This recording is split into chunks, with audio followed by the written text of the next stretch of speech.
If LDPlayer is showing a virtualization disabled error, yeah, that usually means your emulator can't access the CPU features it needs to run properly. The good news is this is one of the easiest LDPlayer issues to fix. First, you need to enable virtualization in your BIOS. I mean, restart your computer and enter BIOS settings, then look for Intel VT or amd-v and turn it on. After enabling it, save the changes and restart your computer. LDPlayer won't detect virtualization until the system fully reboots.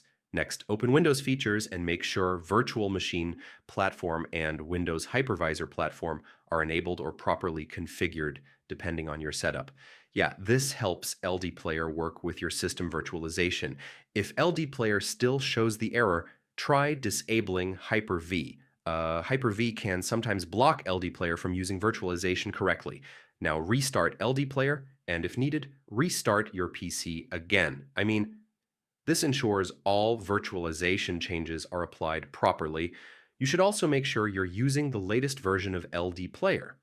Yeah, older versions sometimes fail to detect virtualization correctly on newer systems. And that's it.